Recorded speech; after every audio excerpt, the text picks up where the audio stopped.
శ్రీ విఘ్నేశాయ నమః, శ్రీ గురుభ్యో నమః, మహాసరస్వత్యై నమః. నమస్కారం అండి. ఈరోజు వివాహాలు జరగట్లేదు గురువుగారు అనే విషయాలు చాలామంది ఫోన్ చేశారు, మెసేజ్లు వచ్చాయి.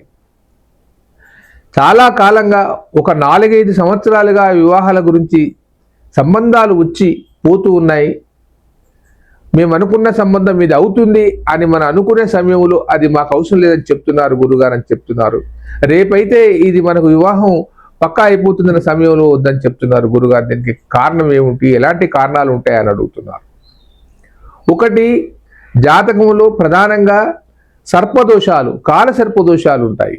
అంటే గ్రహములన్నీ ఒకే వైపుగా ఉండి ఆ 2 గ్రహాల మధ్య, ఇటు రాహు కానీ కేతు కానీ మధ్యలో కనుక మిగతా గ్రహాలు బంధింపబడి అది సప్తమంలో లగ్నమైనా కానీ, లేదా సప్తమంలో కేతువైనా కానీ, లేదా సప్తమంలో 7 రాహు అయినా కానీ ఉంటే అది వివాహానికి సంబంధించిన ఇబ్బందులను కలుగజేస్తూ ఉంటుంది.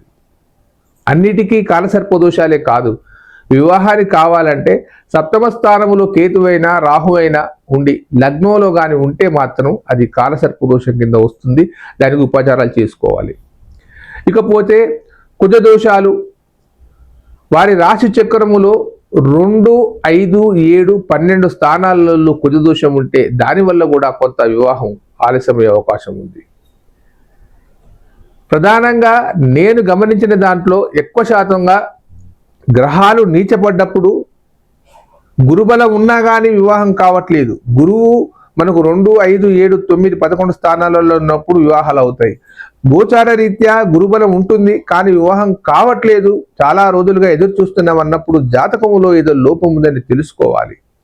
అది తెలుసుకొని దాని పరిష్కార మార్గాన్ని మంచి పురోహితునైనా మంచి జ్యోతిష్యునైనా కలిసి మీరు కనుక దాన్ని ఎలా చేస్తే ఉంటుందో చేస్తే ఖచ్చితంగా అవుతుంది. 100 మందికి 1000 మందికి ఈ సమస్యలకు పరిష్కారం చెప్పాను. వారందరూ నేను 100% సక్సెస్ అయ్యాను మాత్రం చెప్పట్లేదు. నా దగ్గరికి వచ్చిన వారికి, నన్ను సంప్రదించిన వారికి హితోధికంగా సేవ చేశాను. వారు 80% మంది మంచి స్థానాలలో ఉన్నారు. జ్యోతిష్యం అనేది ఎప్పుడు తప్పు చెప్పదు. చెప్పేవాడి దగ్గర జ్ఞానం లేకపోతే మాత్రం అలా జరుగుతూ ఉంటుంది. పుట్టగురు గురించి చేసేవాళ్ళు వేరు, జ్యోతిష్యం మీద ఆరాధించి జ్యోతిష్యం మీద జ్ఞానాన్ని సంపాదించిన వారు వేరు. మీకు ఏదైనా వివాహ సంబంధిత విషయాలు కానీ, ఆర్థిక సంబంధ విషయాలు కానీ వాటిని మంచిగా మార్పు తెచ్చుకోవాలని కనుక భావిస్తే మీ జాతకం కనుక ఉంటే పంపించండి, మీకు తప్పనిసరిగా సహాయం చేస్తాను. సర్వే జనా సుఖినో భవంతు.